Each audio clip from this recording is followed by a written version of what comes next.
So let's get another girlfriend again. Let's get another boy. Let's move to another country. Let's get a new car. And then we do the same thing over a third time, a fourth time, a fifth time, until we say, you know, I think I want to kill myself. I think I'll just get a job that keeps me very busy so I don't have to think about all this anymore. Yeah. All right? That's what happens, my friend.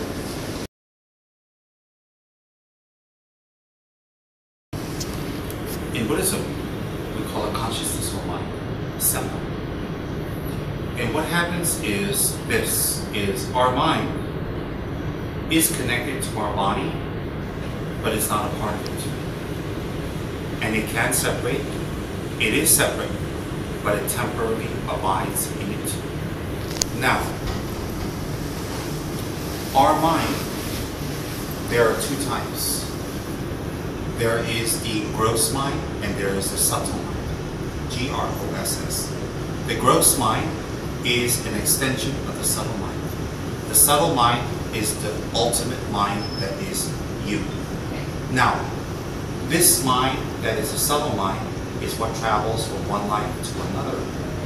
It is you, but you are not defined by it, but it creates who you are.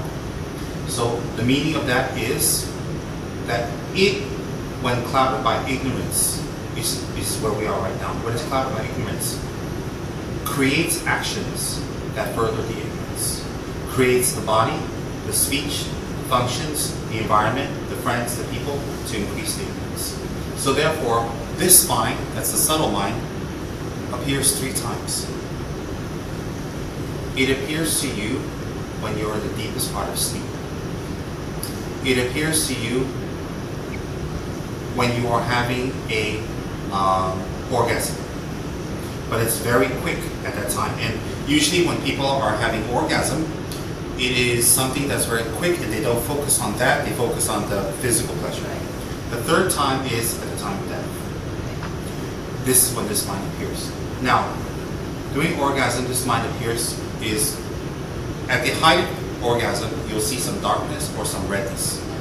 You blank out, and people say, oh, because it blew my mind, it's so blissful. Actually, it's not that. It's you actually, your physical constituents are forcing you to go back to your real mind through orgasm. So that's why ancient tantric practitioners of Hinduism, Tantra, and Buddhism, they don't use sex as a measure or a vehicle for pleasure. It is a vehicle to get to the mind. Real Tantra, but corrupted Tantra, that is always about beautiful women, it's about sex, it's about having as much fun as you can, and I'm a monk, but I can have that because I'm doing Tantric practice. No. No. There are many, many strict rules to follow before you can engage in that type of practice. But it's available. So that is out of our hands.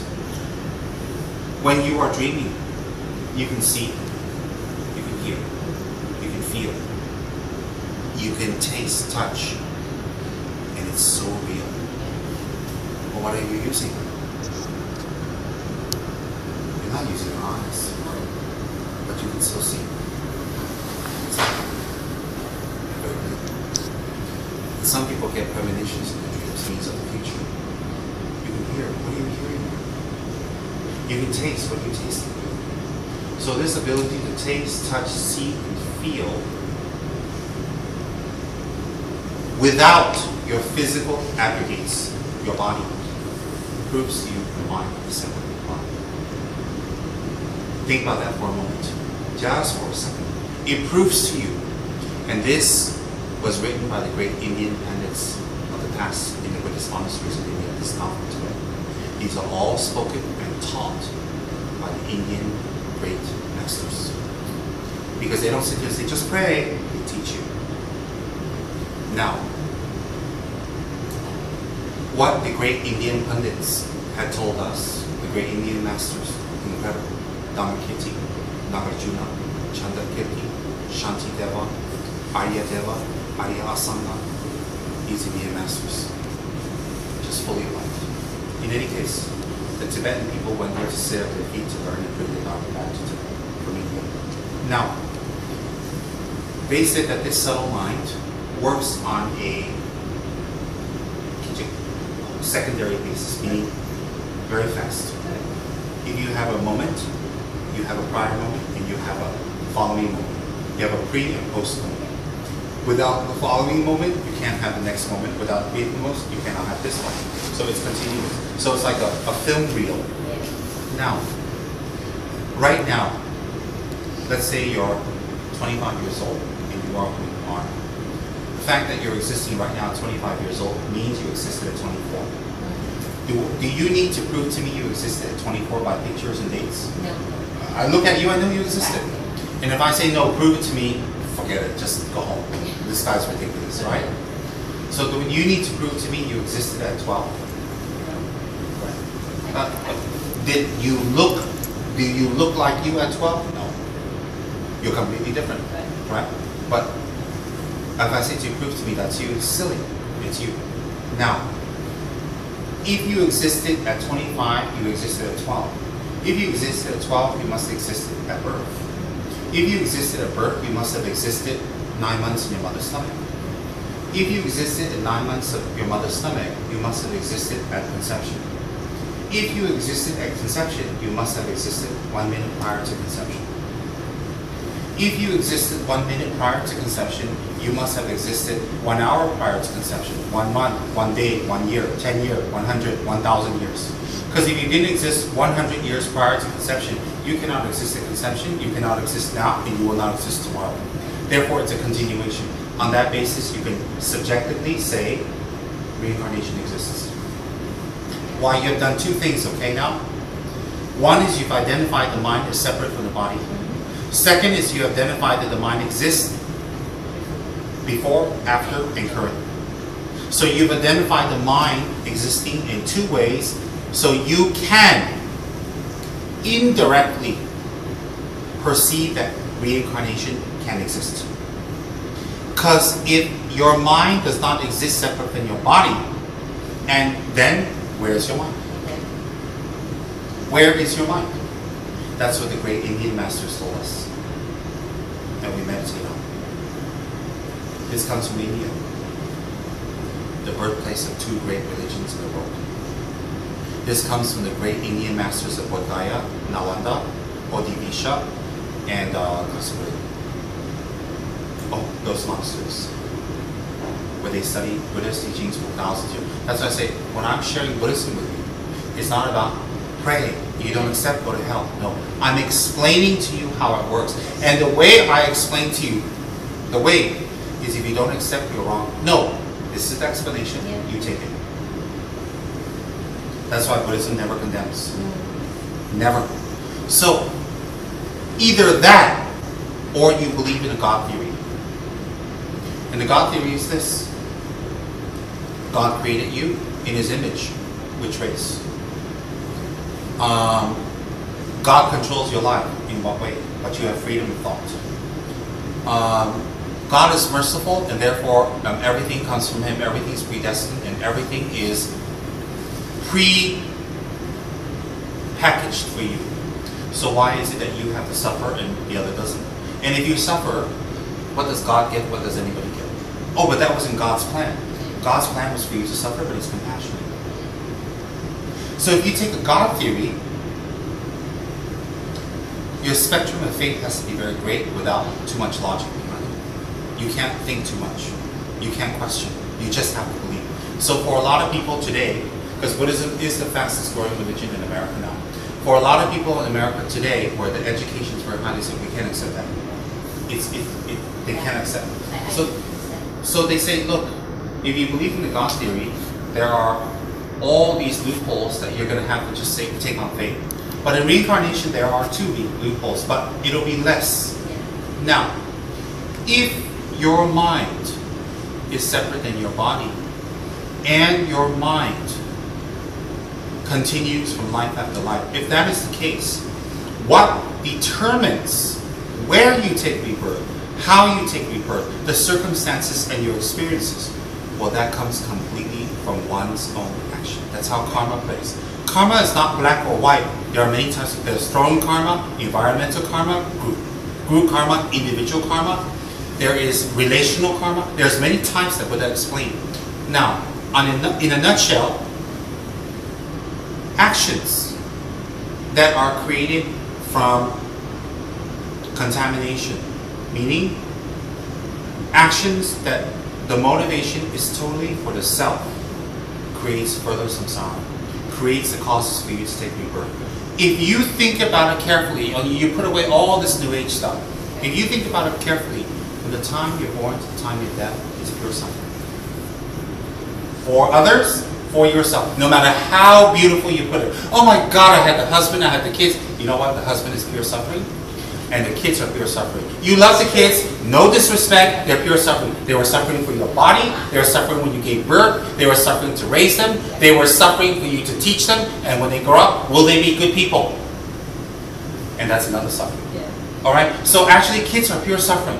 Having kids, bearing kids is pure suffering. Having a husband is pure suffering. You lose your freedom, you lose your identity. You got to do it this way. You got to do what they want, what they don't want. They might turn out to be a good person, a bad person. You know, they might be convoluted, they might be compassionate. You don't know. And if they turn out to be great and you stay with them, in the end you have the fear that they're going to die and you'll be alone. And still they're suffering. Alright? And then you say, okay, if I get a job, then I'm happy. I don't get married, I don't have kids. No. Will you perform well? You got to pay bills, you got to deal with the heat, you got to deal with sickness, you got to get old, you know, you got to deal with nasty people, you got to deal with talk. From the beginning of your birth to the end, it is nothing but suffering. And that is not meant to be taught to you to make you depressed, but to make you see the truth so that you can rise above it and say, okay, what is the solution? When you believe in reincarnation, the ball is in your court. You take control, and you have no right to be depressed over people or push responsibilities onto others. When you believe in a theory of a creator, you push all the responsibilities away. You expect that person or that being or that God to do it. You don't have to do anything because you create one. So in fact, you lose control. This is not about control. This is about taking responsibility.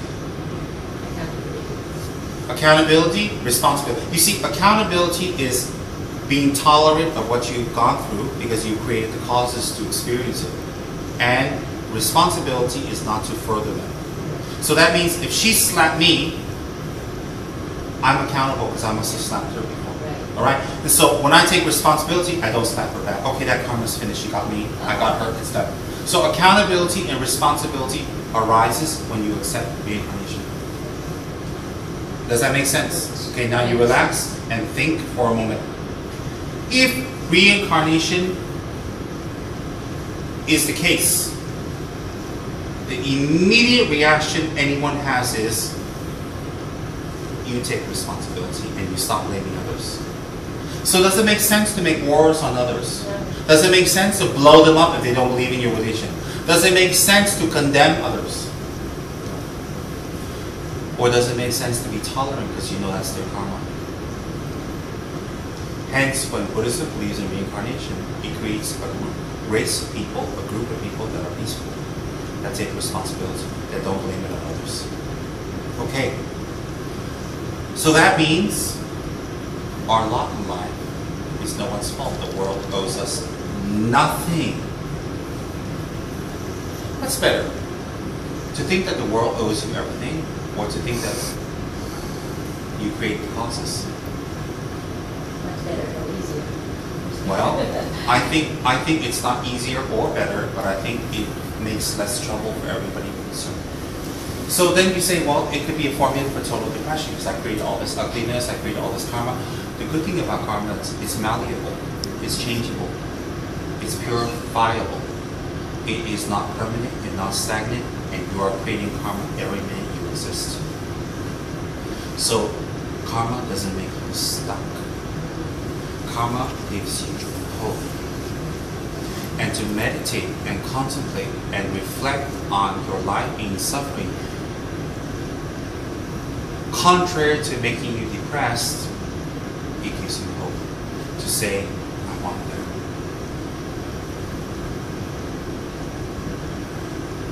Now, when we believe in karma, when we accept karma and reincarnation, the first thing that comes to our mind again is we take responsibility.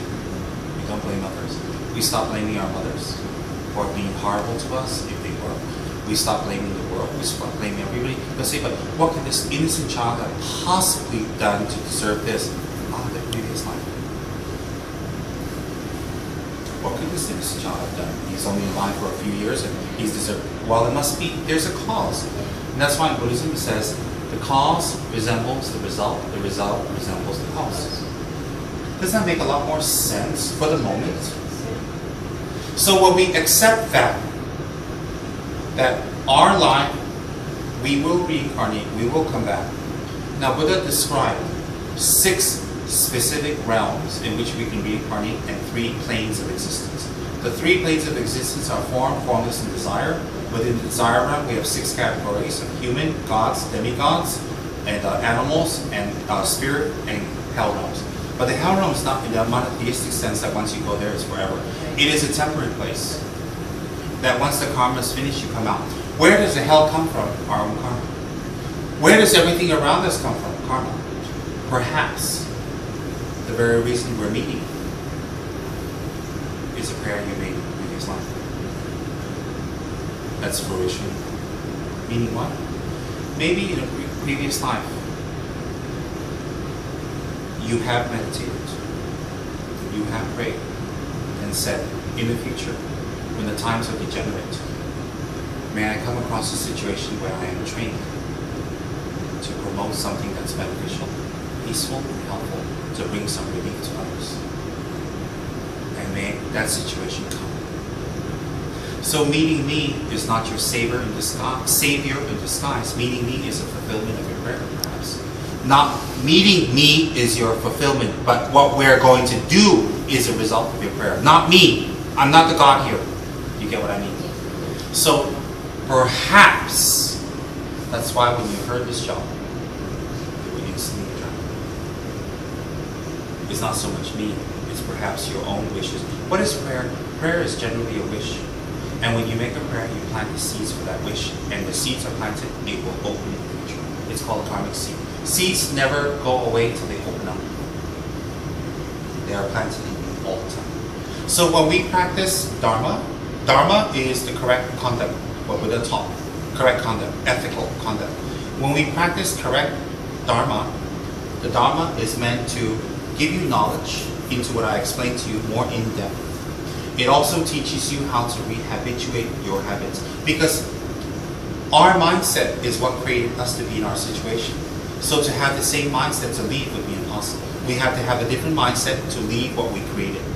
To have that different mindset, you need knowledge. You need understanding, you need contemplation, you need belief, you need trust. How would that come? That's where you seek a Dharma teacher. A Dharma book. A Dharma community. A community that can give you this knowledge. So when you get this knowledge, you absorb it, you do the meditations, you think about it. What's meditation? To familiarize yourself with this thought and to look at it from different angles, to find loopholes, and to be confident about it. That's what meditation is about. Meditation is not about you have to accept, if you don't, you're wrong. No.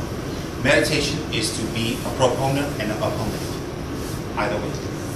So therefore, what I have shared with you just now, you go back with it. You don't say, hey, wow, that was great, I love it, it's fantastic, I believe in it. You can say that. You say, no, I'm going to check it out more. Why? The more you check it out, the stronger your faith. Faith in what? In something that is operating in a universe that you were not aware of. Reincarnation wasn't created by the godheads of Hinduism or Buddha. Buddha recognized its operation and taught it to us to say it's like that. It's like scientists who says, hey, there are atoms and molecules. They've been created, but we call them the father of blah, blah, blah, blah, blah, right? Atom bomb or whatever. But they didn't create the atom. They recognized it. So Buddha is incredible because Buddha doesn't tell you, I created the karma. I created the rules. I created the 6 realms. I created reincarnation. And if you don't follow, if you don't go along, you will be punished. Buddha says, no, I didn't create any of that. That was existent. But I am the Buddha who has seen that with my awakened mind to come back and let you know it is like that. So you can transcend. So the difference between Buddha and a god or a savior or a prophet is this, is that Buddhas don't claim the creation of what is, Buddhas recognize and share. So why is it you need a Buddha to recognize? Obviously you need to be awakened to recognize something that's so universal, so powerful, so broad, and so technical. A teacher. Now the good thing about Buddha is he doesn't sit on the throne and say, well, you sit on the floor and you are to worship me for recognizing the truth, and I tell you the truth, and this is the way the universe operates, so you are indebted to me. Buddha says, yes, you should respect me. Yes, I am alright for you to worship. Yes, you may offer flowers and garlands and all that to me, and you will collect merit, you will collect good luck. Yes, but that's only temporary, because the goal is for you to be a Buddha. For you to become a light. For you to sit here with me. That is the goal of a Buddha. And Buddha recognized the gods. The gods are another realm where beings exist for thousands of years. The Buddha recognized the hells. The Buddha recognized the ghosts, recognized the spirits. Definitely he recognized. There are different states of existence. He even recognizes other dimensions. He also recognizes in the text UFOs and all these beings, because why? They're just living beings. To us, like, wow, UFO, little green men. No. To the Buddha, it's like, yeah, they're little green men, but they're also places where we can reincarnate. They're considered humans, by the way. So therefore, the Buddha tells us these are the places where we can reincarnate. These are the places where we can experience what we experience, and that all came from us. So if you run around stealing and stealing and stealing and stealing and stealing, and the next life you come back very, very poverty-stricken, how hard you work, how much effort you put in, how much time you put in, you still can't make the money. Don't start taking a machine gun and shooting people on campus. Okay? Don't start blaming your parents, your father's a gambler. Don't start, well, you created the karma to be born in a gambler's family, to have the environment to grow up to be a loser. You know, that was created by you initially. So then you say, well, it's created by me, I'm stuck. No. You're in this situation now, but you can change it, create different karma. So hence, we have different mantras, we have different meditations, we have different deities, we have different practices, we have different Buddhas. The Buddhas and the various forms of Buddhas are representations of the path to enlightenment. For example,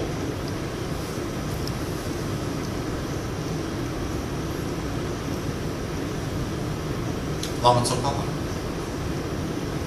The Buddha Lama Tsongkhapa sits in this posture with his legs crossed, wearing mounted robes, smiling, white in color with a pink body, holding two lotuses. The iconography is that of a gentle, smiling Buddha with a yellow hat, blessing you with lights coming from him. But the meaning behind it is very profound. Why? When you meditate on the form of Lama Tsongkhapa, everything on his body, the symbology, the color, the iconography, represents a facet of the enlightened mind, which when you meditate on, opens up that potential within you. So what you're doing is when you pray to a Buddha, you are opening up that facet within you, opening the Buddha in you. So it's worship, but not in the sense of give me everything worship. It's more of a worship, of a respect, of an end product of which you are engaging to accomplish. You are worshiping an end product of what you will engage in accomplishing. So you are worshiping your result. Why do we need to worship at all? Well, there are enlightened beings that if we associate with, there are great blessings. So when we meditate on Lama Tsongkhapa, and we focus on Lama Tsongkhapa, and we recite his mantra, and we do it with meditation, the immediate benefit is the counter of depression. Now, when we do Lama Tsongkhapa's practice, the immediate effect, meaning over a period of time, there are higher attainments and normal attainments, is we relieve our depressions. We relieve our mind of feeling of senselessness, loneliness, and a feeling of purposelessness. And when we meditate on Lama Tsongkhapa and recite the mantra further, we gain wisdom, 7 types of memories, we gain clarity, we gain sharpness of the mind, and as we age, we don't become dumb, retarded, and forgetful. You know why? Because when you recite Lama Tsongkhapa's mantra, you move the energies in the body to increase the flow of wisdom, prana, chakras, chi, different languages for the same thing. So you move the chi in your body so that you become alert. Have you seen very old Chinese people, 90, 100 years old, they're very alert. Have you seen old Hindu people in India, 110-year-old man doing yoga, they're very alert, very healthy, because they're using their energies to keep up their mind. Definitely, these two ancient cultures are very powerful. Now, when you do Lama Tsongkhapa's mantra or meditation in practice, you also purify the actions you've done in previous lives that creates further suffering in this life. Very powerful. Now, Lama Tsongkhapa's hand is like this. Lama Tsongkhapa's hand is like this. This represents turning the wheel of Dharma. The outer meaning is, I will convey the Dharma to you so that you may gain wisdom. That's what I'm doing with you right now. The inner meaning is to absorb the Dharma, to learn it, to apply it, and get the result. The result is what? A mind with hope, a mind that has wisdom, a mind that can share wisdom with others. So this is the mudra. Mudra is Sanskrit for hand position. Okay? Now, Lama Tsongkhapa also holds a stem of the lotus that opens up here, and another stem of the lotus that opens up here. The two stem of the lotus opens up. On one side is a sword. The sword represents penetrative wisdom. Meaning, the sword is meant to what? Cut. This is meant to cut your sufferings. How do you cut it? By wisdom. What is wisdom? Knowledge. You get that from your teacher. The right side is a Dharma text. A Dharma text is actually knowledge. So the mediums and the methods that you actually learn. So what does that mean when Lama Tsongkhapa holds this? When he holds this and you worship him, you are getting the blessings of penetrative insight and knowledge. Then he wears the 3 robes of a monk. He wears the robes of a monk representing what? It represents ethics, morality, and holding our commitments, integrity. So when we see the robes of Lama Tsongkhapa, when we meditate it and think about it, it reminds us, have integrity, hold your vows well, keep your promises, don't disappoint people from laziness or selfishness, and simply be flippant. It reminds you. Then Lama Tsongkhapa's legs is crossed. It is crossed because that is the leg posture of meditation. So what does it mean? To achieve what I have just described, one has to practice. There is no God who can hand you enlightenment on a plate.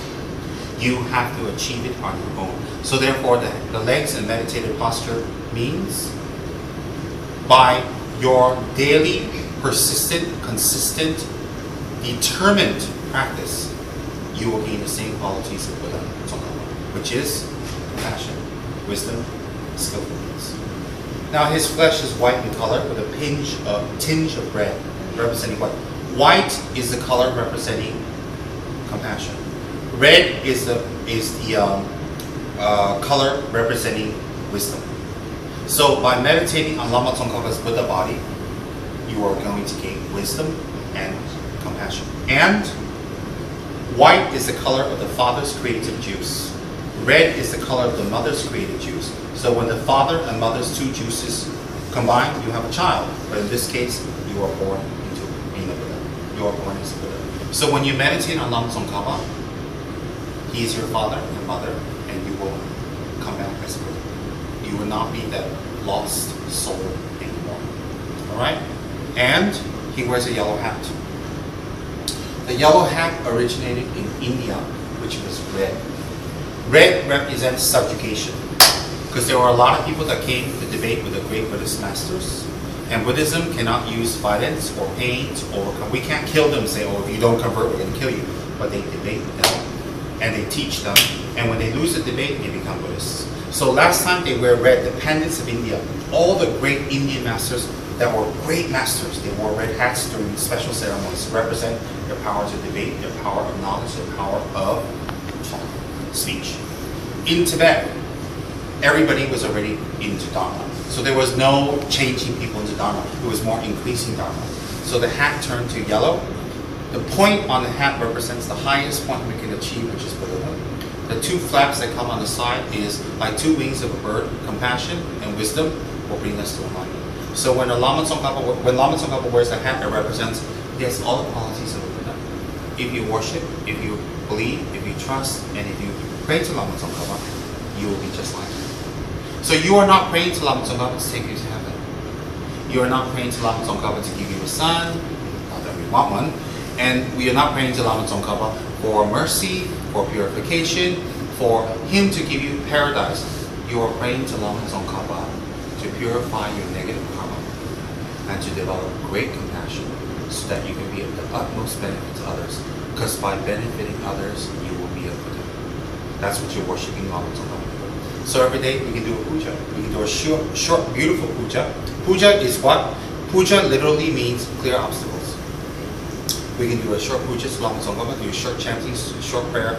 That is wonderful. That can be 15 minutes a day. But what's more important is not so much the puja, the mantras, and the worship. It is a study of the Dharma. It is a learning of the Dharma. It is the comprehension of the Dharma. It's understanding, comprehending, applying, and getting the results. Because when you get the results arise in your mind. And it's your mind that travels, not your body. Hence, if we spend all our lives acquiring, accumulating for our body, we have wasted our time because we can't take it. So therefore, in Buddhism, they tell you to acquire of the mind. Work, pay your bills, take care of your responsibility. Yes, don't be a bum, but don't put all your energies into that and say that will bring me happiness. Because if you put all your energies into work, passion, money, fun, entertainment, love, partners, girlfriend, boyfriend, sex, clothes, if you put all your attention into that, you become depressed. You become lost. You become disenchanted because you realize you're not happy. So you go get another girl. You get another boy. Maybe another marriage. A new job. Maybe I go back to school. So why would doing the same thing the second time around bring you the first time mischievous, non-existent happiness?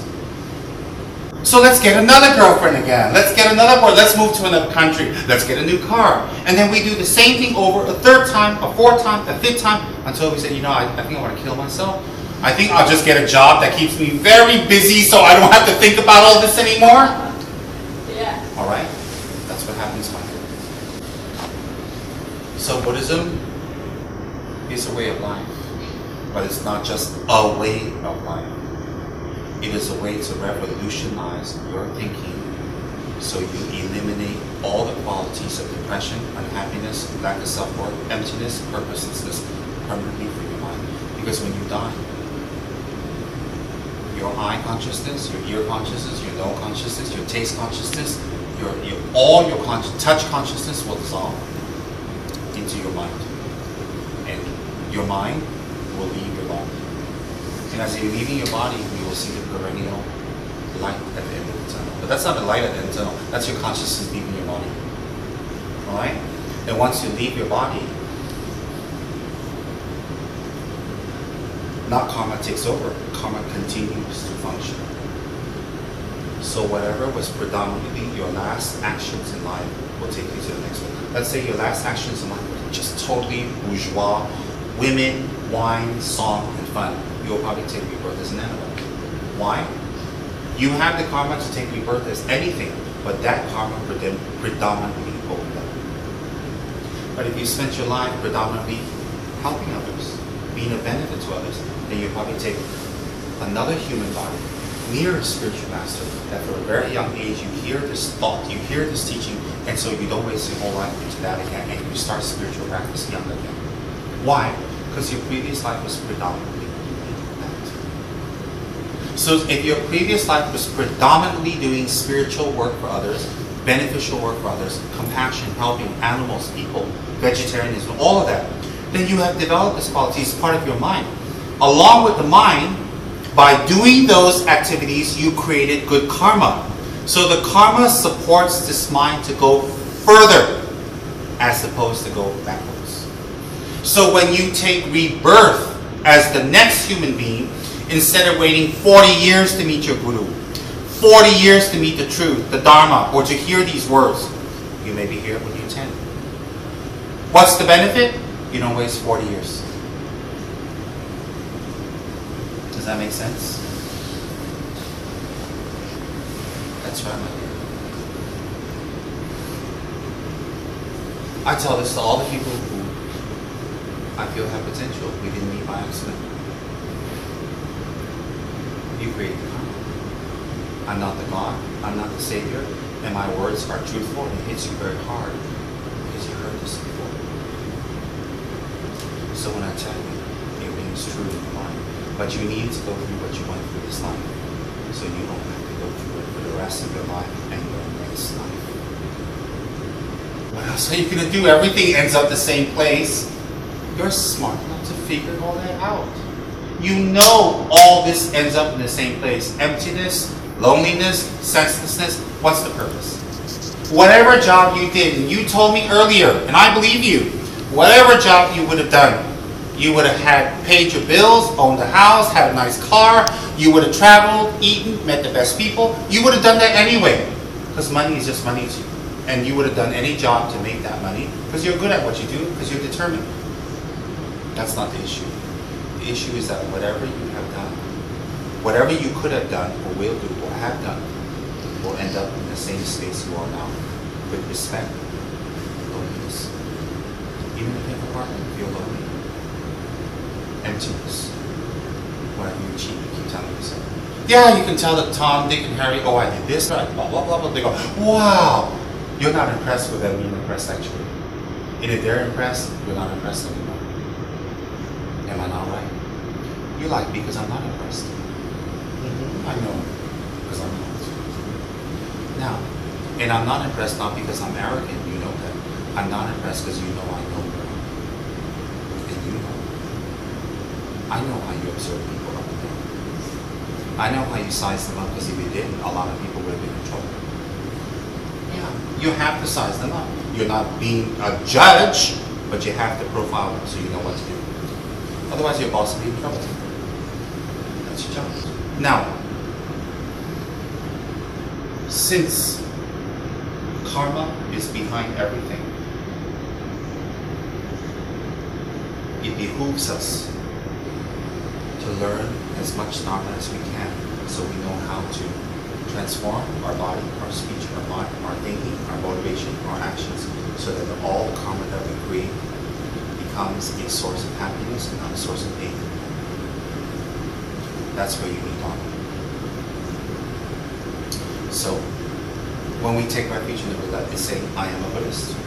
I am a Buddhist is not something to run around and proclaim to the world and you found the right way and did something with it. I am a Buddhist has nothing to do with that. When you take refuge in the Buddha, the Dharma and Sangha, what you're saying is, I take refuge in the outer Buddha, which means he has eliminated all suffering from his mind and the causes that he can never suffer again.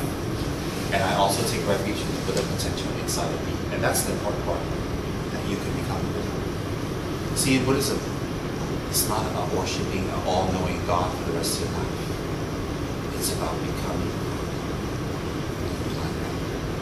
You never liked the guy in the sky controlling you because you never thought he was really there. You just went along with it because why ruffle feathers?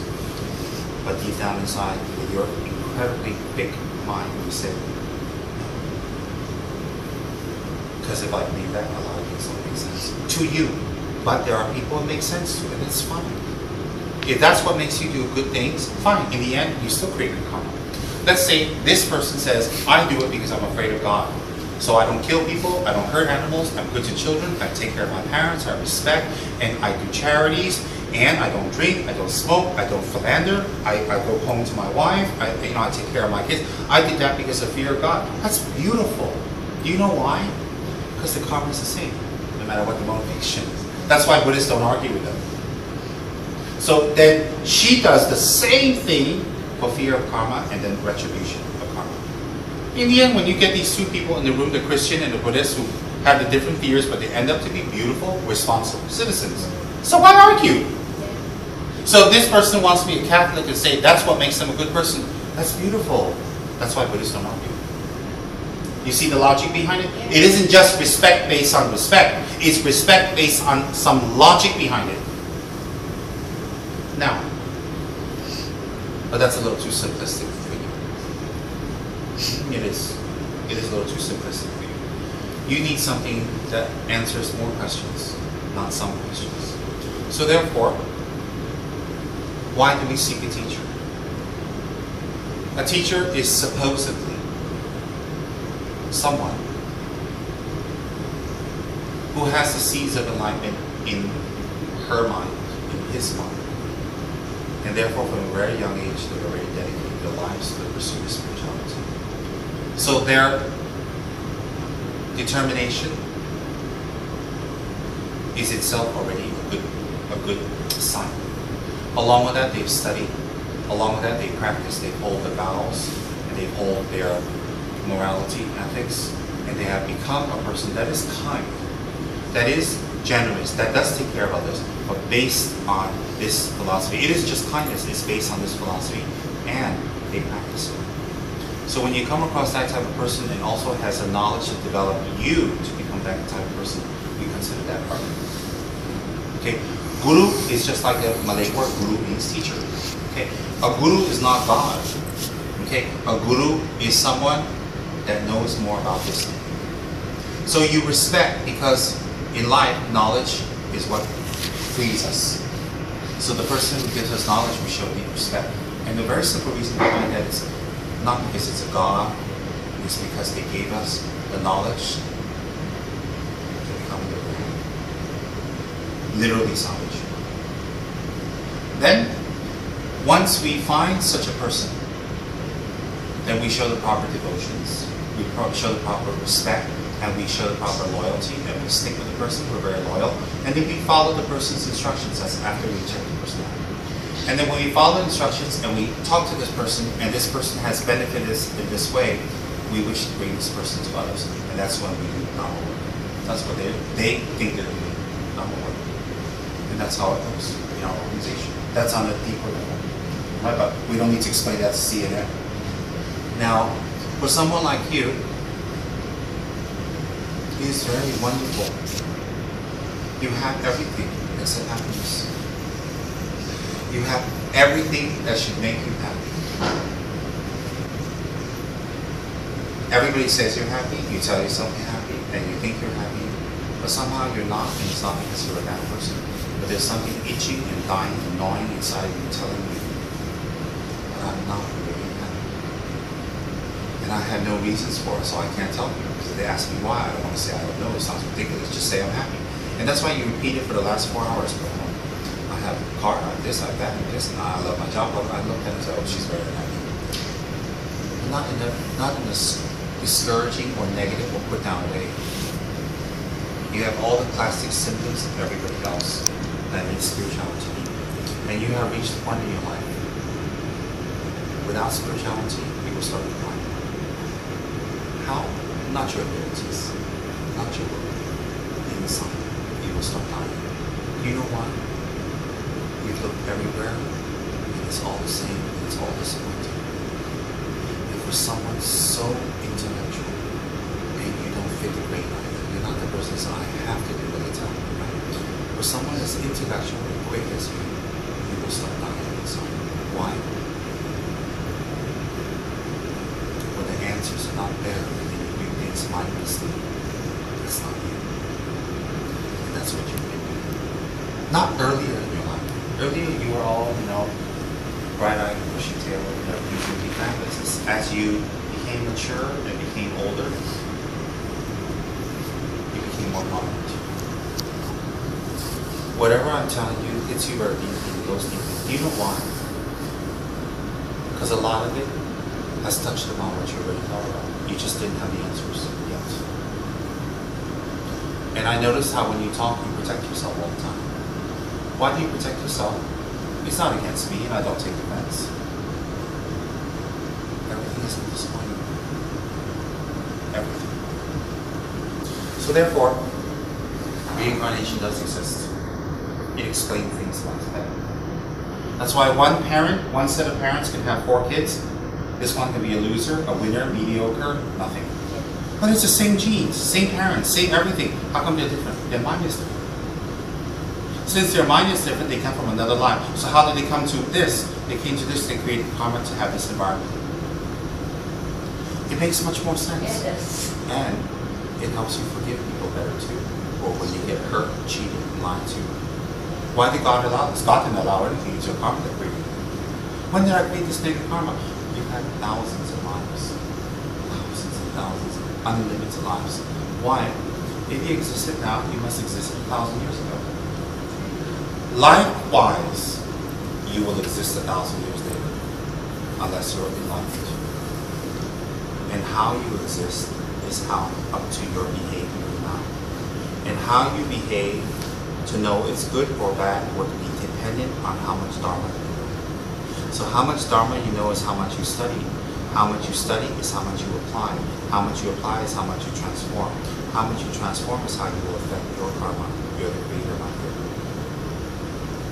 So it behooves you not to say, oh yeah, that sounds great, Rinpoche, and from now on I'm going to watch my karma. No, you have to study Dharma. You have to get the books and study. You have to ask your teacher questions. You have to investigate. You have to learn more, so that this change in you is not philosophical, intellectual, or just a fad. It becomes your fiber. When it becomes your fiber, you affect your karma. When you affect your karma, you affect your future. Because you see, no God can give you what you need. If a God could, it would have already. If it didn't, what kind of God is that? It's a cruel God that teases us. So either he exists and he doesn't, or he doesn't exist, or he exists and he's cruel. All three is kind of difficult for me. Not wrong, difficult.